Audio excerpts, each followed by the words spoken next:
As it is 3 o'clock, I call this meeting to order. Will Councilmember Venable do roll call?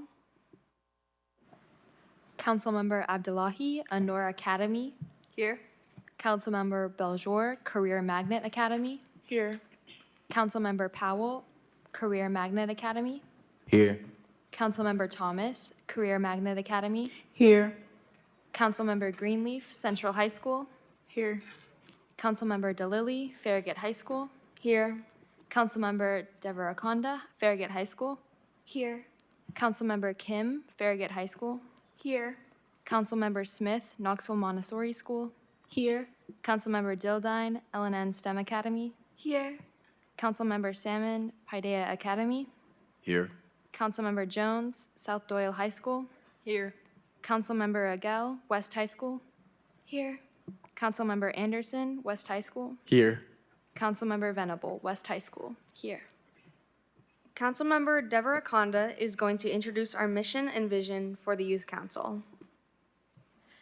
The Mayor's Youth Council was established in 2021 to create a platform for high-performing and high-potential young people to have meaningful and effective roles in the city's policy and decision-making processes. Council members will collaboratively identify and address issues around community organizing, leadership, and advocacy. As representatives of Knoxville's youth, council members will be responsible for elevating all youth voices through consistent communication with other youth. Our mission is to serve as ambassadors for Knoxville's youth and to enact a lasting change in the city and beyond, using youth voices to identify and help address the ever-changing challenges the city is facing, and to support the mayor to make our city a safer, inclusive, and better Knoxville.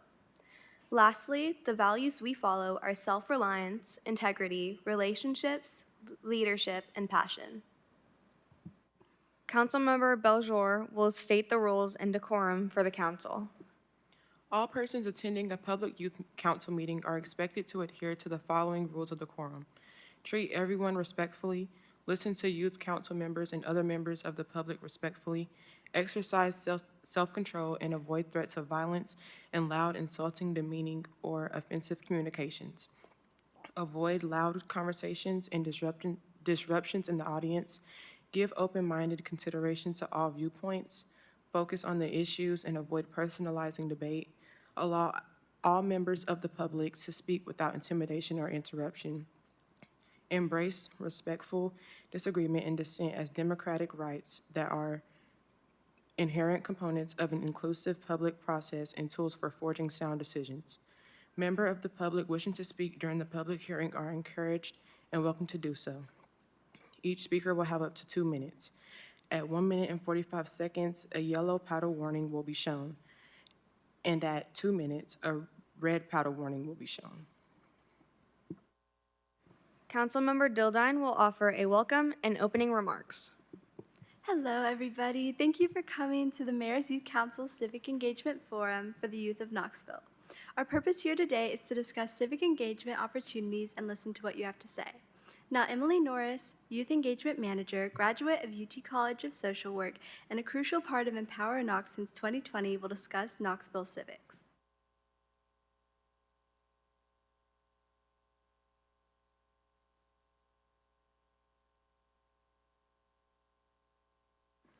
Thank you, council members.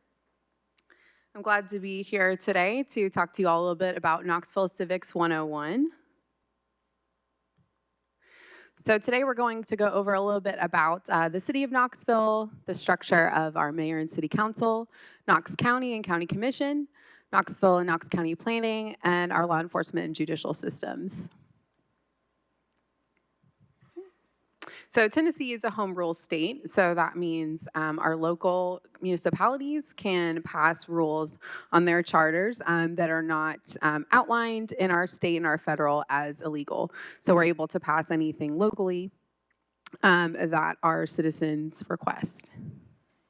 So our different levels, we have federal, state, and local levels. A lot of you all are probably familiar with your branches as well, right? We have legislative branches, executive branches, and judicial branches. So here at the local level, our legislative branches are city council and county commission. Our executive branch is the city mayor or the county mayor. And our judicial branch is the city court and or county court. So here's a slide of our boundaries. So on the outside there, you have Knox County, and anything in green is the city of Knoxville. So first, we're going to cover the city. Our current mayor is India Kincannon, and the mayor's office is our executive branch. Knoxville has a strong mayor system of government. So what exactly does that mean? So that means our mayor has a lot of both authority but also responsibility. And so the mayor has to administer all of the police, fire department, clerk, public works, sanitation, parks, planning, our department, which is the Office of Community Safety and Empowerment. We're not up there, but we're also part of the mayor's administration. And then separately, city voters will elect our city council, which is our legislative branch. So another form of local government that you'll see is a council manager form of government. So in that format, city voters will elect both the city council and the mayor, and they all preside over city council together. In that format, city council appoints a city manager who then oversees the administration of the city. Some differences between those two as far as a weak mayor or a strong mayor. In a weak mayor system, the mayor has less direct authority and has to use a lot more persuasion to try to get things done that they might prefer. In a strong mayor system, again, the mayor has full appointive powers. The mayor can dismiss officials, runs the day-to-day operations, and has a lot more responsibility. So our current mayor is India Kincannon. She was sworn in for her second term, December 16th of 2023. She's the 69th mayor of Knoxville and our second female mayor following Madeline Rogero, who was our first. She's a former school board member and also went to school at Haverford and Princeton. You all will get to hear from her a little bit later. So for the city, each mayor's administration will outline some priorities.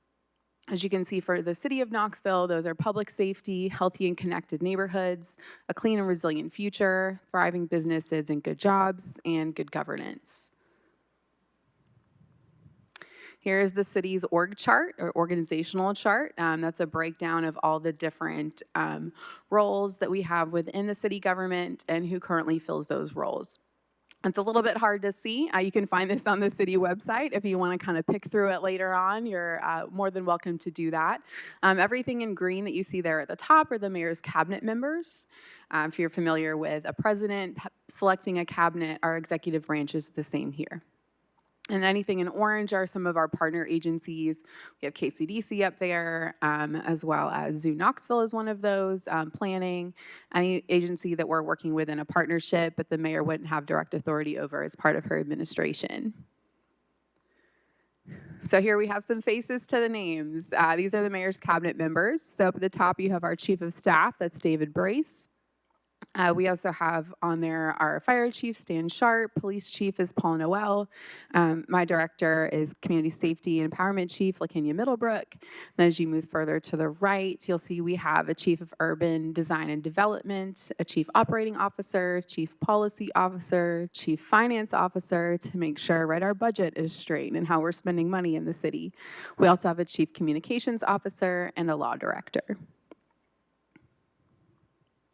This is a list of most of the city departments and offices. You can find this again on the city website as well. One I always like to highlight is what we call the city's phone number, which is 311. If you live in the city and you need services or you have questions, you can always call 311. We also have an app called the My Knoxville app where you can find more information about different parks, restaurants, outdoor activities, transit.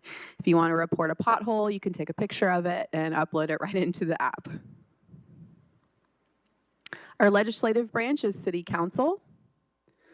All right, City Council has 6 members that are elected from districts and 3 that are elected at large that represent the entire city. The vice mayor is selected by City Council from its membership for a 2-year term. And currently, Council Member Tommy Smith is our vice mayor. Each council member is elected to serve a 4-year term.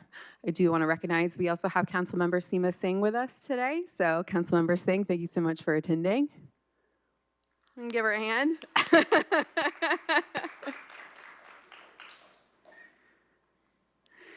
This one's a little fuzzy as well, but this is our legislative branch. So up there at the top, we have City Council. Working for City Council, we have a City Recorder. So currently that Will Johnson occupies that role. If you come to a City Council meeting, you'll see him up there sitting by the mayor, reading out the meeting as it progresses. He also is responsible for recording minutes. The City Council also has their own advisor. And so that's going to be their legal advisor, as well as an auditor and an audit committee, making sure the city is spending money appropriately, legally, and responsibly. Here are our council districts. So you should be able to see who you're represented by if you live within the city. And then you'll have our 3 at-large seats as well there at the bottom. So City Council has established several committees and task forces. One of the most recent was the African American Equity Restoration Task Force that seeks to invest in East Knoxville and the Black community. We also have a golf course advisory committee. Our judicial branch is our municipal or city court. Currently, we have the Honorable Tyler Cavanis serving in that role. So he was elected and sworn in at the same time Mayor Kincannon was for her 2nd term. So he's the first new judge we've had in that role in 36 years, I believe, yes. So, and also the youngest, he's 32. If you're interested in seeing the code of ordinances that the city is bound by, and that you can scan that QR code and read through those, it's long. You can also find those on the city website. Administrative goals of city courts are enhancing public access to the court, maintaining a neutral, courteous, and fair forum in resolution of their cases, increasing the quality of services through education, training, and technology, and providing safe, efficient, and productive workplace for all court employees and users of the court. So the photo on that slide is the location of City Court, which is over in our public safety complex right across the street from Fulton High School. So a little bit about Knox County, Tennessee. So here is Knox County's organizational chart. Let me make sure I didn't skip a slide. Okay. So here we have everything in blue are elected positions. So this is a little bit different than the mayor's administrative chart that you saw a minute ago. So within the elected positions, we also have the sheriff, county commission, just like city council, but they also elect the law director, their attorney general, property assessor, trustee. Under the mayor's administration, we have the libraries, engineering and public works, information technology, and then on that last branch, we've got also elected as a public defender, the county clerk, your board of education, who then appoint a superintendent. For the executive branch, currently we have Mayor Glenn Jacobs in that seat. Prior to running for mayor and winning his election, Mayor Jacobs was a WWE professional wrestler. Most of you probably know that. And he's on his 2nd term as well.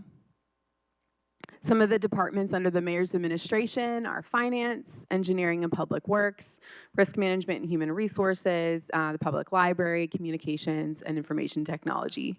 A lot of those are the same ones that we have here at the city. What we don't have are public libraries, though. For the legislative branch for Knox County, we have County Commission. So the current chair of County Commission is Gina Oster, and Kim Frazier is their vice chair.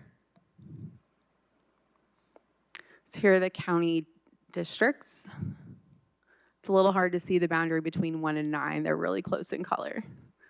But again, you can find this on the County Commission's website if you're interested in seeing which district you live in. You can also go to KGIS and plug in any address there to know what district that address is in. So commission has different types of meetings. They have a work session the 3rd Monday of each month. They have a beer board meeting, their normal commission meeting, and then zoning meetings as well. The judicial branch for county is a little bit larger than the cities. So under the Knox County District Attorney's Office, there are over 40 assistant district attorneys, over 30 victim witness coordinators, 3 criminal investigators, 9 special prosecution units, and over 4,000 victims are served each year through the district attorney's court.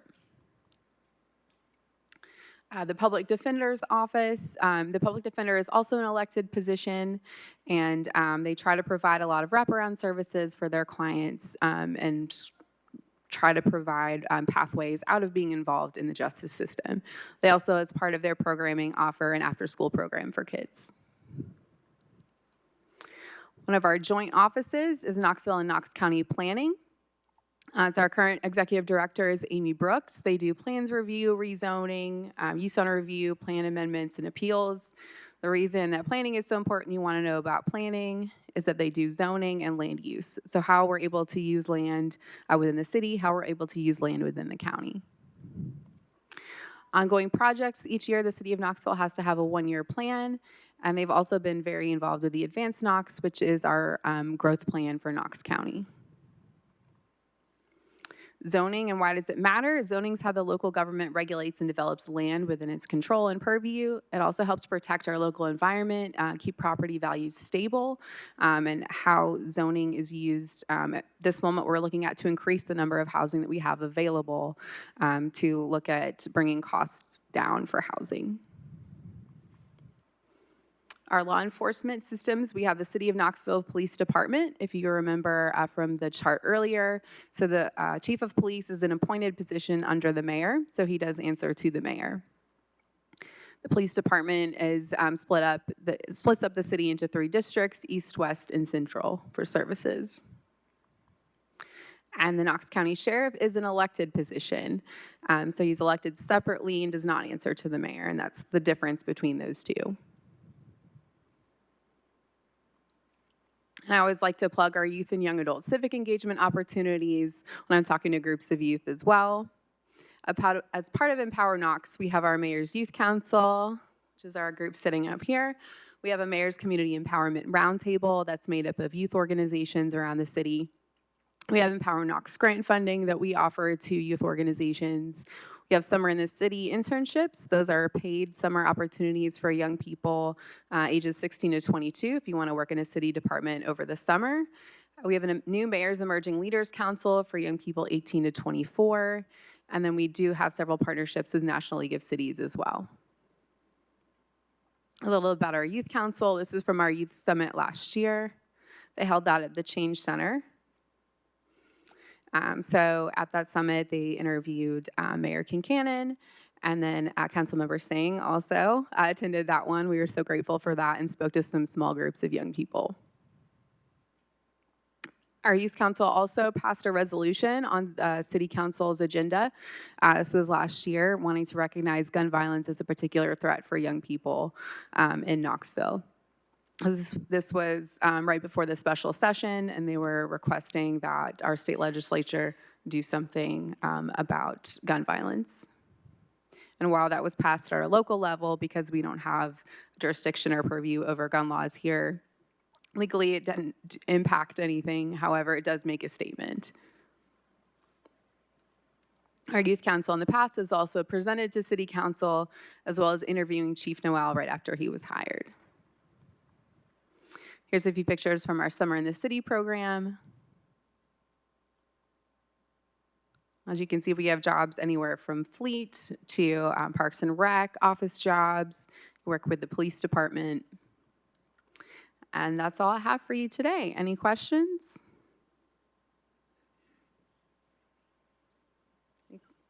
Council members, any questions? No? All right. I will turn it back over to Councilmember Kim.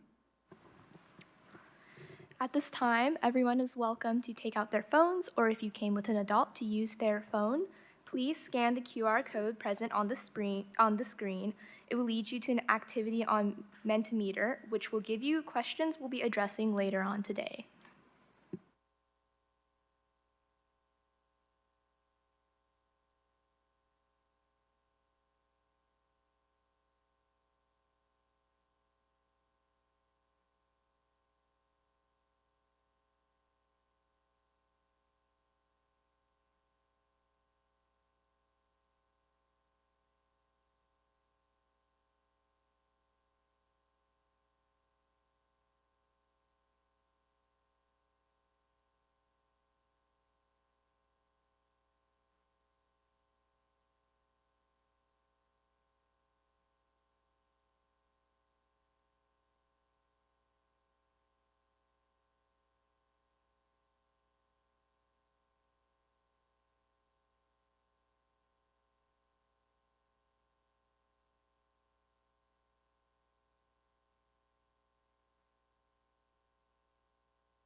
If you missed the QR code, there's a join code at the top of the screen as well if you go to menti.com.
Thank you all for participating in our activity. At this time, we're going to be moving to our next section, our speaker section. Our youth council members are distributing index cards and pens to attendees for questions to be made to our speakers. Our youth council members will collect these cards and bring them up to our speakers on the dais. At this time, I'd like to now welcome Dr. Samuel to the dais. Dr. Javiet Samuel is a Knoxville native and a proud Austin East High School graduate. She currently serves as the Associate Vice Chancellor for Access and Engagement, is the Executive Director of Community Engagement and Outreach, and is affiliated Associate Professor in the Department of Counseling, Human Development, and Family Science. She has worked with historically underrepresented P20 families, students, faculty, and communities for over 25 years. Focusing on engagement, outreach, and evidence-based programs, her primary applied research interests have been child development, adverse childhood experiences, or ACEs, positive youth development, parenting, and family well-being. She's especially passionate about addressing educational disparities, early warning signs of disengagement from school and learning, mentoring, and increasing parental involvement. Dr. Samuel is also a 3-time University of Tennessee alum. She's an active member of Alpha Kappa Alpha sorority, incorporates and serves on a variety of local boards, including United Way, Leadership Knoxville, the Restoration House, and Yoke. She also enjoys spending time with her family, especially with her beautiful granddaughters. Please welcome Dr. Samuel.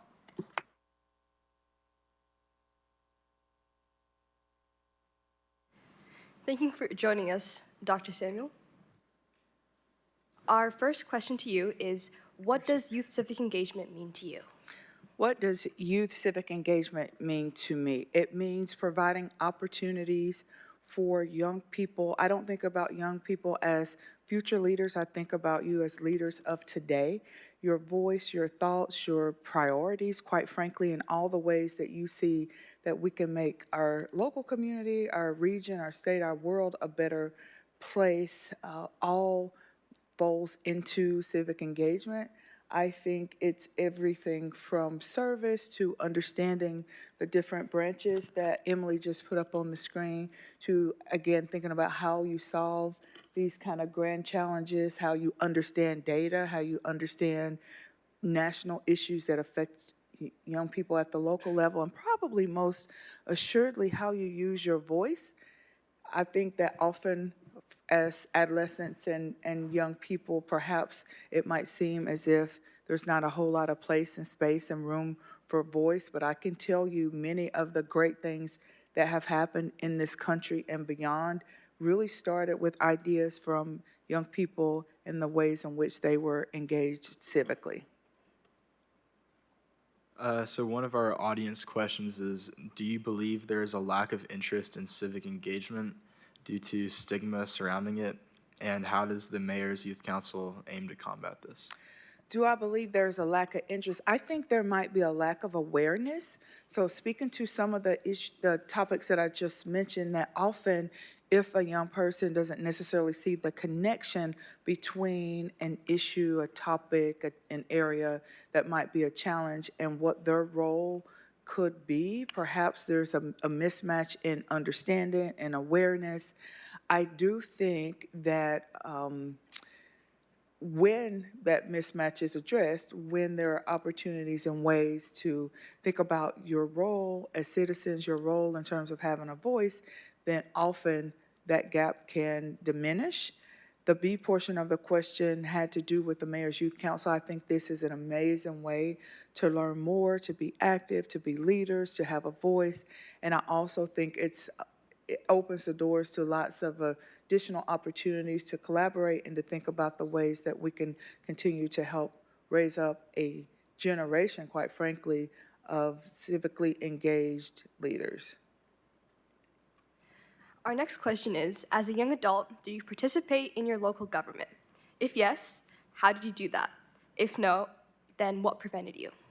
Well, I think I'm a seasoned adult, not as young as you might think, but yes, absolutely in a number of ways, including but not limited to understanding all things, politics and voting, the importance of, again, local issues and elections and the ways in which, quite frankly, a lot of the challenges that we face will be addressed right here in our local community with local leaders that you see in this space, with those that perhaps for one reason or another is not here.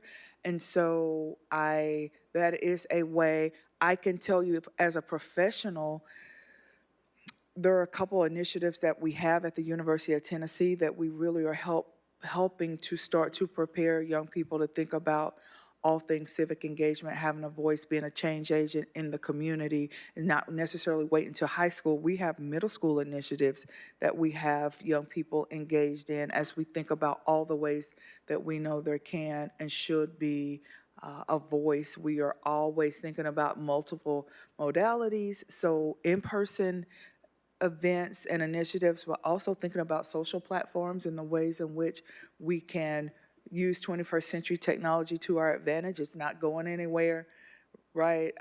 And so thinking holistically, how do we use the arts and culture and things of that nature? So a lot of the initiatives that we have on the University of Tennessee campus that are geared for young people, just like many of you in this room, really focus on all of those tenets. So for me, it's not enough to just be engaged at the individual level. I'm always thinking about what are the ways that we engage the next generations. Another one of the questions was, what youth civic engagement funding opportunities are there? So I know the mayor has money. I can tell you the University of Tennessee, I think she does. I think she would. Our campus, my Office of Community Engagement and Outreach on campus absolutely supports engagement and outreach initiatives. And so we do have a little bit of grant funding that community-based organizations, faith-based organizations, young people can apply for to implement any number of different types of initiatives. And so I think being creative and thinking big picture in terms of the ways in which you can tap into governmental funds, but also places like the University of Tennessee and small foundations and grant-making institutions and organizations and things of that nature. Our next question is from the audience. Dr. Samuel, did you have a mentor? How important were they, and how did you find them? Yes, great question.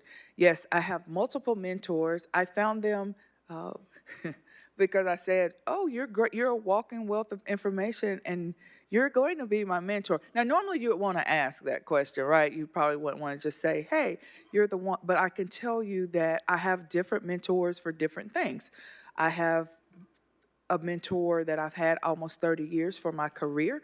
So I'm a professor turned administrator. And so started my career down in Nashville, and I still have great relationships with my mentor, but I also have some that are focused more on issues related to, say, finances, right? And so you won't necessarily get everything that you need from one mentor. It'll be super important to think about any number of different ways that you might be able to connect with folks. I would say be open. One of the things that I've done is really be open to, it doesn't always have to be a woman, or it doesn't always have to be, typically not in my generation, because I really am like a sponge and want to soak up all that great information that I know the more seasoned professionals have, and to be able to pass that down to my mentees. So they're also wondering what types of youth civic engagement opportunities are best suited for newcomers in the field. Oh, that's a great question. I would say sometimes starting, awareness types of initiatives and issues, things and opportunities and programs that can increase knowledge. I think you start with that. I saw awareness quite a bit up on the Menti.com platform, and I fundamentally I believe that often that's where it starts, to get young people excited, and that might be in a number of different ways, where it's not just coming to learn heavy content related to civic engagement, but it might be something fun, it might be the arts, it might be more cultural, But I think increasing knowledge then can ultimately increase behavior, right? Encourage behaviors that would encourage young people, young scholars, young leaders to be more civically engaged. So starting with fun, interactive, hands-on types of things. I mentioned our Rights, Equity, Access, and Participation Academy that we do in the summer on our campus, and they actually participate in a mock election, and we were able to bring this last cohort, we had two mayors. They were both amazing, and we were able to get them over to visit with Mayor Kincannon. And quite frankly, Mayor, you might recall, many of the issues that those young people, and these were eighth graders, rising freshmen, had on their ballot were they were not using sophisticated words like you use, but a lot of the issues were very similar to your platform. And so that tells us that young people are thinking about many of these issues. All right, well, thank you so much, Dr. Samuel. Councilmember Kim will introduce our next speaker. Thank you.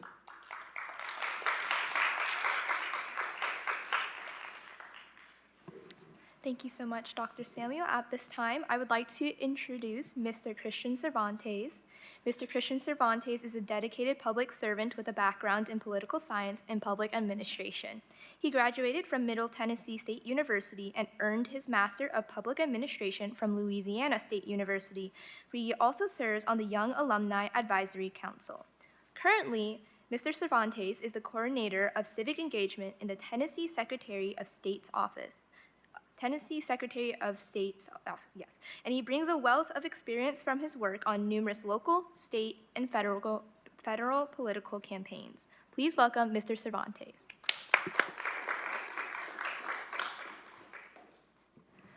Thank you so much, Mr. Cervantes, for coming. Our first question for you is, what does youth civic engagement mean to you?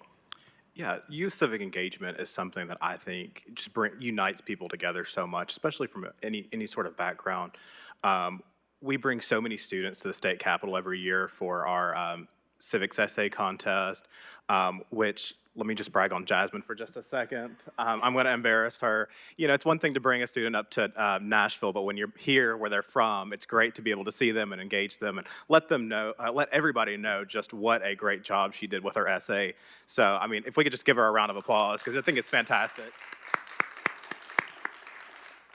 But to me, civic engagement is just engaging with the youth and being able to let them know, hey, you're on your way up to being a leader. Like this council that y'all are on right now, so many times you see people on boards and they're really just there to provide money, provide support, fundraising. But this opportunity gives y'all the ability to sit together here and get to learn how to be on a council, how to be on a board, and it's training you how to be, for the next leadership opportunity that you take on. So youth engagement to me is something really special. When Secretary Hargett allowed me to have this position or promoted me into it, it's an opportunity I couldn't say no to. So being able to engage with students from all across Tennessee is fantastic. Great. So another question. Do you believe young people are taken seriously in their efforts of civic engagement? And does the culture of political leadership properly cater to youth action, and how do you believe it can grow? Yeah, that's a great question, because when you look at the vote totals and voter turnout, people who are 18 to 29 are the lowest voter turnout, and I understand that most of you on this council, of course, can't vote just yet, but when you do, to be taken seriously, 18 to 29, when you talk to a politician, most of them are speaking to people who are 55 plus, 50 plus. They're not listening to what you want to hear. But I will say, in our office, when we go out into the community and when we bring students up to the Capitol, we listen to them. We want to know what civic engagement looks like and sounds like to them, how they want to be involved in the program. And what we can do to bring civic engagement to them and how they can be a part of state government, or how they can really get their feel for what state government is like, or local government. And just being able to allow them that opportunity, I think, is fantastic to do that. But to your point about political leadership, making a model out of that, there's so much divisive rhetoric out there right now that just being able to be a part of your community, when you go out and you look at your community, you're not nearly as divided as so many people make you feel like you are. There's ideological polarization, and then there's effective polarization. We're so much more alike than we think we are, and getting out in the community and engaging one another really is civic engagement, just talking with somebody and knowing that you have or have that sense of obligation to your community is, to me, what civic engagement really is. A question from the audience. When did you first begin your youth civic engagement journey? So I'm 24 right now. I probably began somewhere, maybe 12, 13, somewhere around there. We had a Rotaract, or I guess, yeah, it was a Rotaract program at the high school that I was in. Actually, it really wasn't a high school. It was a K through 12th grade school in Santa Fe, Tennessee, spelled like Santa Fe, of a school of maybe 700 people. So that tells you just how small it is. But we did have that program, and I think that's where I really began my journeys. We did great projects in the community. We, of course, did the Harvest Food Share. They'd allow us to come in and have breakfast with the Rotary that morning and just voice our concerns about the school. We're a small school, and just being able to talk about our concerns, because at one point they were talking about consolidating our school because we were just so small. So really, I think that's where it began for me, and then getting involved with local organizations in your school and continuing that through college and just being a part of your community, I think helps you, or at least helped me, stay civically engaged. So what are some ways to increase accessibility to youth civic opportunities? Yeah, I'll use this as an example. Recently, we were in Robertson County Innovation Academy. They actually have their own civic engagement club on campus there. And so the students get to meet during lunch or after school, and they bring it to the students. They bring in different speakers, or they provide transportation at the school too, which, given every county, every school is different, every community is different. But that was a great example to me of just seeing these maybe 10 students get together. They felt like there wasn't many students who were interested in it, but the students who were incredibly bright and just engaged in it. They were hosting a voter registration drive. They were bringing in their state senator, their congressman, reaching out to them. It actually wasn't the teacher that invited us to their school. It was one of the students that said, hey, we're hosting a voter registration drive. Would you consider coming to our school and doing that? But just bringing the civic engagement to where those folks are, I think, helps with the accessibility of it. But of course, there's always challenges no matter where you go of accessibility.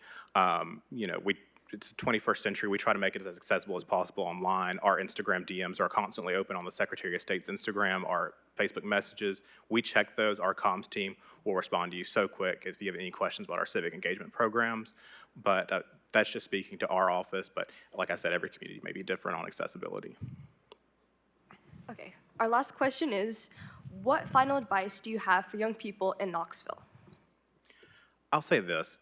Get engaged. Like I said, 18 to 29-year-olds, you're on your way up to being able to vote. You're on your way up to being able to bend the ear of your state representative, of your congressman, of your U.S. senator. Your elected officials, when you show up and they realize, oh, I need the votes of that age demographic to win this campaign or whatever it may be, you're going to be able to bend their ear, have conversations with them, but get engaged now. Just go ahead and build your track record of success at your school when you get to college.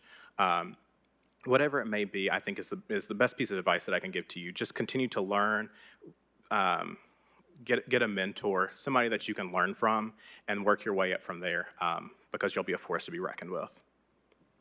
All right, thank you so much, Mr. Cervantes.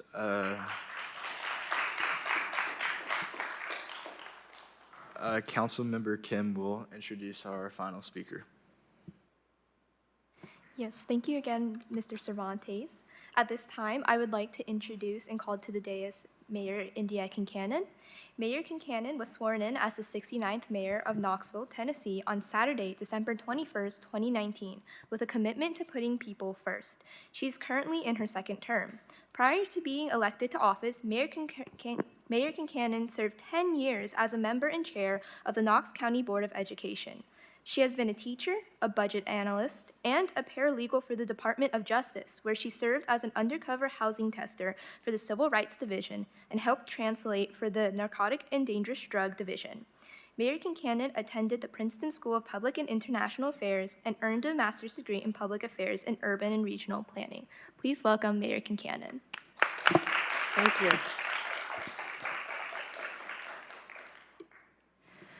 Welcome, Mayor India Kincannon. Our first question for you is, what does youth civic engagement mean to you? Well, first, thank you all, members of the Mayor's Youth Council. Appreciate all your work you put into doing this and taking time out of your busy schedules to coordinate this event. To me, youth civic engagement is exactly what you're doing, giving the young people of our community access to experiences, access to resources, and accesses to power and influence. Not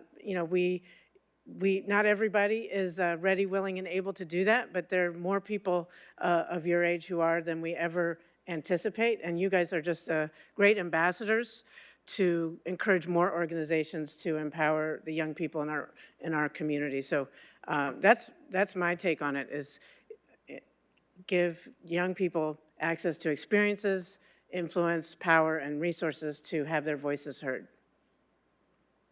So given your support for youth civic engagement, are there any new initiatives or programs you're considering to further empower young people to participate in civic life? Well, we started this youth council when I took office, and another thing, when I first took office, one of the first things I did was the Youth Freedom Pass, to make CAT buses free for kids through high school, throughout wherever CAT goes, and we have also responded to previous members of the Mayor's Youth Council, your suggestions and ideas of just engaging more youth. And also, we have worked with CAC, the Youth Action Board, to listen to young people who are experiencing homelessness and help address that. And we won a $1.6 million grant to help open up.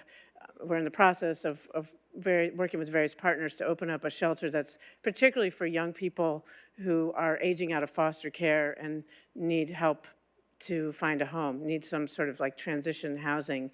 But as far as civic engagement in particular, I think that, when I started this youth council, I think it inspired Knox County to start a Knox County Youth Council, and the more that we elevate your voice, I think that will inspire other organizations to do the same. We also heard a lot from young leaders, after high school, after college, there still needs to be a voice. So we have, what's the acronym, or what's the name of the program we're doing? Mayor's Emerging Leaders. Emily is working on that because emerging adults, I have two daughters, 21 and 23, and the need to listen to the voices of people in their 20s, it doesn't end after high school or even after college. So I'm eager to help, empower members of the community of that age too. Our next question is from the audience. Looking back, what advice do you have for your 16-year-old self? 16-year-old self. Okay.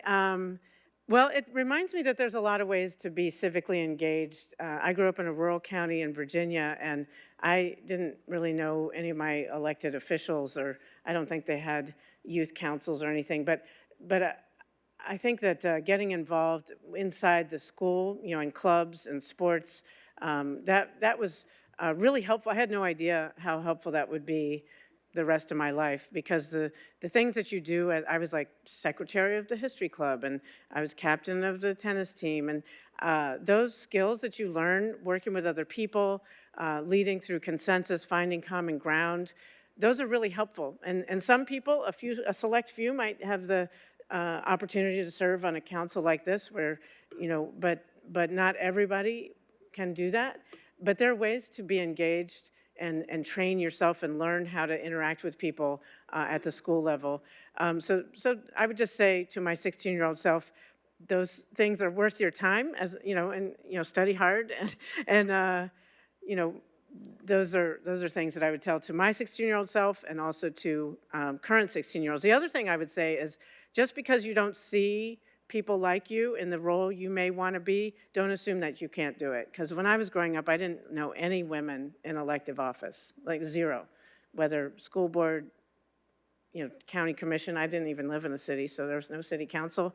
And of course, not, Congress, Senate, or president. So it didn't even enter my mind that I would one day aspire to elective office, but I'm so glad that I didn't preclude myself from considering that. So I guess keep an open mind on what opportunities you may encounter. That's what I would say to my 16-year-old self. All right, final question. So what do you think the biggest issue facing our community is right now? I think, the two factors that are huge priorities for us at all times, and particularly now, are public safety and housing.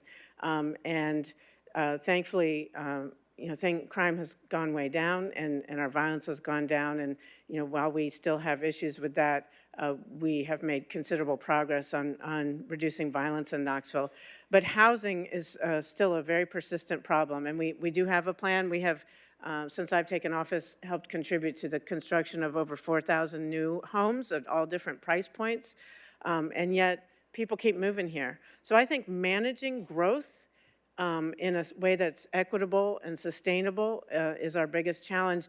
And I really invite young people of our community, members of this council, and your friends and colleagues, the reason I hope you stay civically engaged is because too often decision makers only respond to the people who already have homes, who already have jobs, and who sometimes have what I sometimes call the drawbridge phenomenon. They're like, oh, I got to Knoxville 10 years ago. I got a house.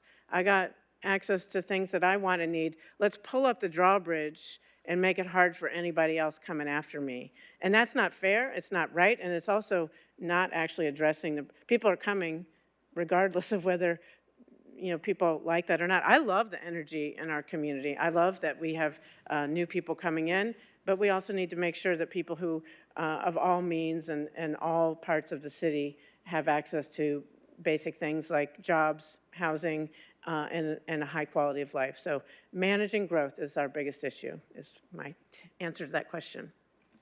All right, thank you so much. Okay. I would like to see if you'd like to have any closing remarks. You want me to give closing remarks right now? Yes. Right from, okay. Well, thank you all for convening this forum. Thank you all for attending. I really said what I meant. I just think hearing your voices is really important, and I hope at the conclusion of today's forum, you all consolidate some of the ideas into things that can inform me. I do want to recognize Seema Singh, member of City Council here. So I know she cares, obviously wouldn't be here today if she didn't care about the voice of young people and engaging them. So tell us, we want to hear from you. And when you are old enough to vote, please register and vote. It's so, so important. And also, I can't say this enough, and I know Council Member Singh will agree, don't just vote every 4 years in the presidential races. Those are important, but vote for your local elected officials, because 9 times out of 10, as Dr. Samuel was saying, when young people come to me and say what's on their minds, it's 9 times out of 10, it's issues that under local government control: schools, education, jobs, roads, infrastructure. So local elections really matter, and it affects your day-to-day life. So thank you very much for hosting this, and I look forward to hearing more. All right.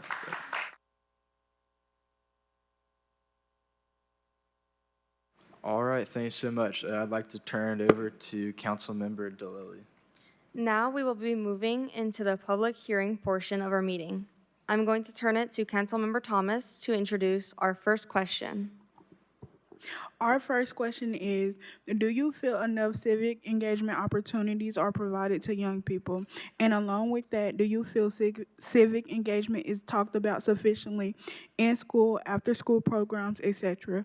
If you would like to speak to these questions, please come to the podium. We would love to hear from you. You will have 2 minutes to speak. Please state your name and your school for the record before you begin.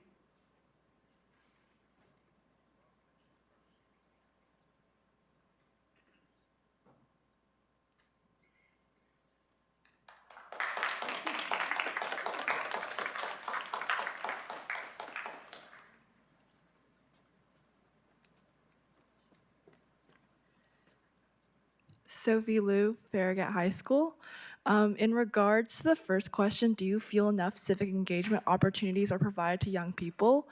I think they are provided, and I think a lot of legislative bodies are making the active efforts to include them. But I think where things fall short is the attempts to advertise and make sure that all students, all youth, and all of those affected by our government have access to them. For example, I feel that currently with civic engagement, it's kind of like a hierarchical thing where the more connections you make, you are the one who is able to get that civic opportunity. For those who are kind of starting from the ground, for those who may be immigrant children, or for those who may be disadvantaged due to socioeconomic background, they don't really get that opportunity. And I think that's why there's kind of a stigma surrounding it currently. However, I do think right now there's an increase in conversation on civic engagement amongst youth, especially with the Gen Z population and through social media and new types of forums that we kind of haven't seen before. I think that's what makes it powerful, and yeah, so that's kind of how I'd answer that question. Thank you.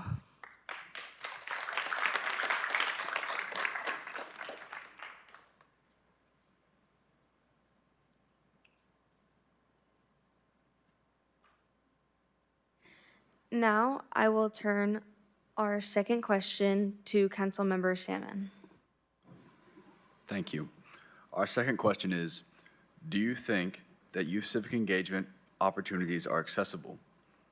What do you think are some barriers to youth civic engagement, whether those be financial needs, transportation needs, or any other needs?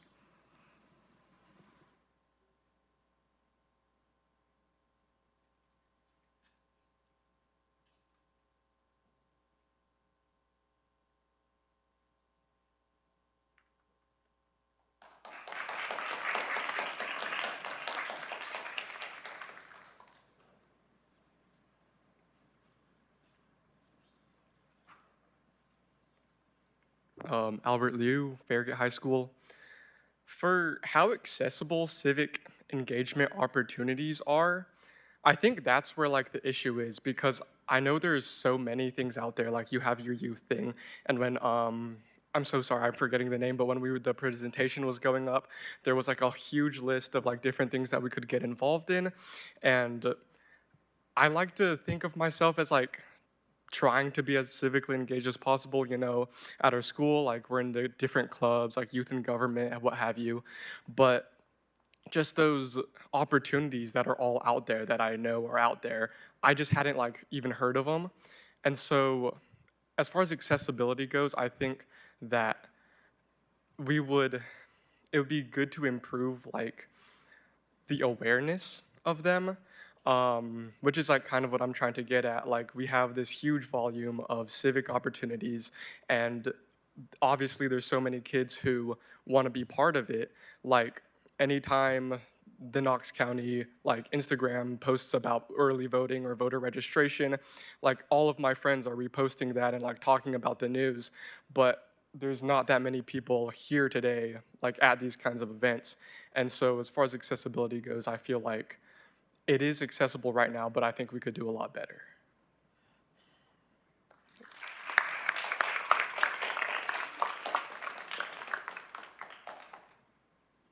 As a reminder, more than one individual may respond to each question whenever they are ready. For our third question, I will turn it to Councilmember Powell. Thank you. The next question is, what are some examples of youth civic engagement that you believe is working? Where do you feel your voice is heard?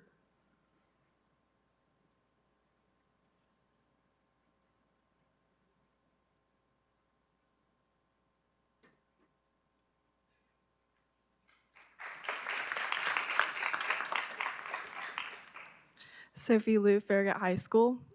Some things I've seen that are really powerful are honestly those initiatives that are youth-led and that have youth foundation too. So I'm part of a club called Youth in Government, and it's exactly what the name says, it's youth in government. And being able to bring in kids in high school and talk to them about our government and talk about how they can impact that in their future, I think is really, really powerful. Another thing that I kind of have seen throughout my high school life is the incorporation of voter registration efforts within high schoolers for those who turn 18 before the deadline.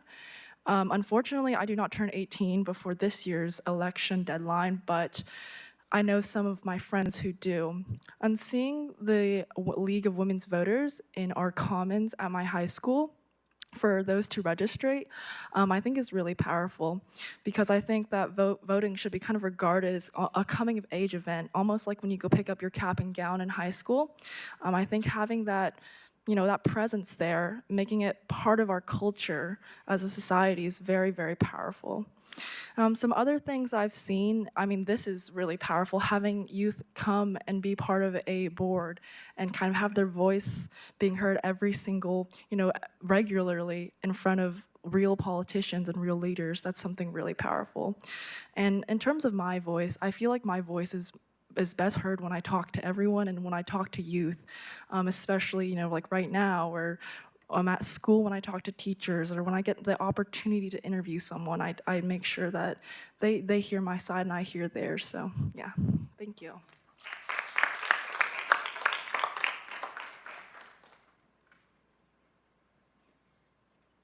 For a final question, I will turn it to Councilmember Smith. What future civic opportunities would you like to see?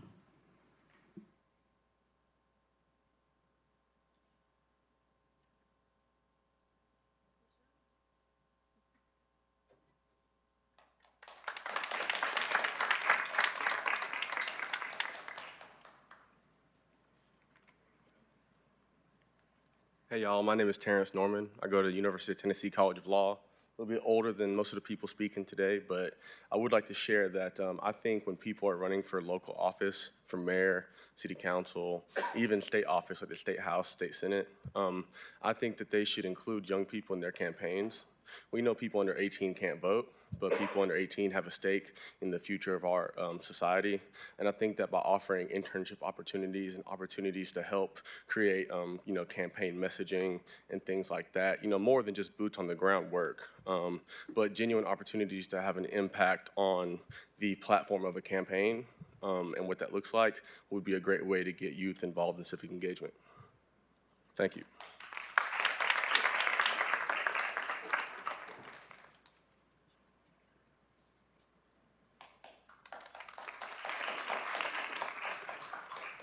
Hello, everyone.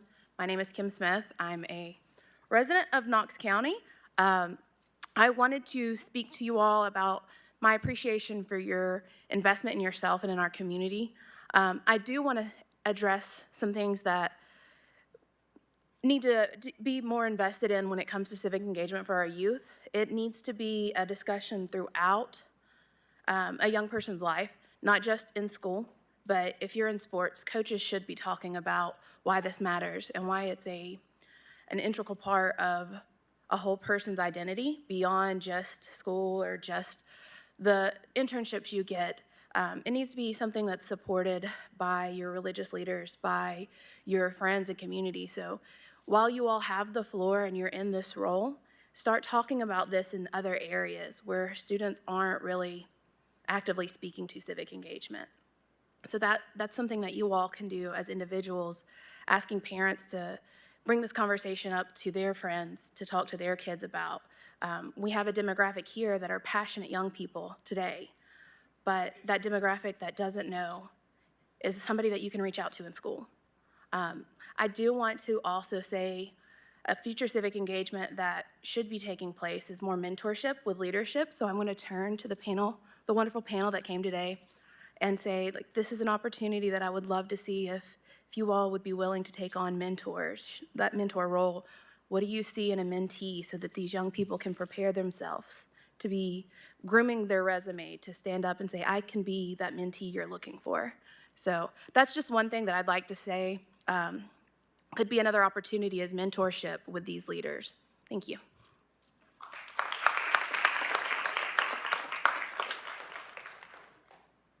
Thank you, everyone. Council members, I now open the floor for a short discussion on the topics brought before us today.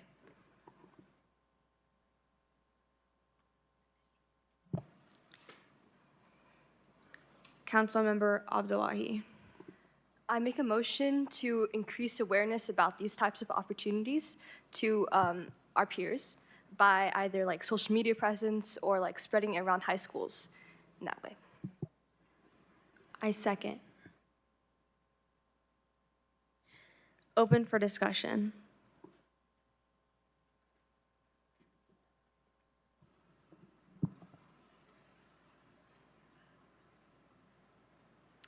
I feel like with our social media presence, we do have Instagram, Facebook, things like that to keep young people informed, but we don't do as well with talking to high schools and actually communicating with the admin inside of high schools to communicate with their students different opportunities that we get to share with each other. I second that. Councilmember Kim? I also second what Councilmember Greenleaf has said. I think that especially when we're advertising these opportunities, there's a disparity in advertising civic engagement as a priority that youth should have. Many youth have all sorts of different things going on in their lives, whether it's just in their family lives, in their extracurriculars, or academics. And I think we don't market civic engagement as something that they should really care about or put on top of that list somewhere. I think a lot of that has to do with, the stigma that as youth, our voices don't seem important to our legislation, to our politicians or representatives. And I would really like to see for that stigma broken through marketing, through social media.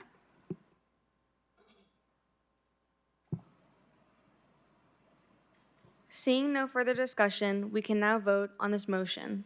All those in favor say aye. Aye. Aye. Those opposed, nay. The ayes have it.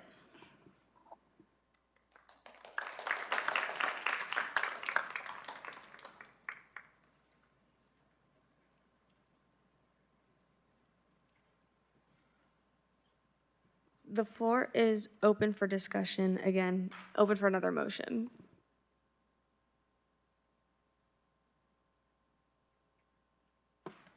Councilmember Kim? I motion to open discussion for the council members to sort of introduce themselves more, because I feel that especially our attendees don't necessarily know who we are, even though we have our placards out, and also just to talk about what civic engagement means to us. I second that motion. Open for discussion. Councilmember Abdullahi? My name is Tasneem Abdullahi. I go to a really small private Islamic school. So we've got like less than 200 students.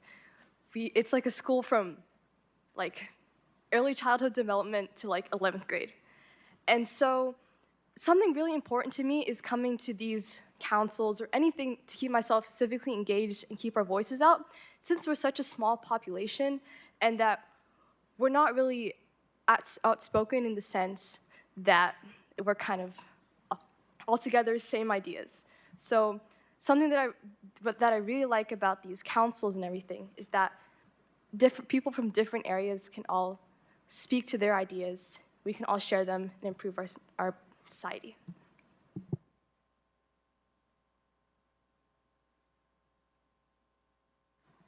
Seeing no further discussion, we can now vote on this motion.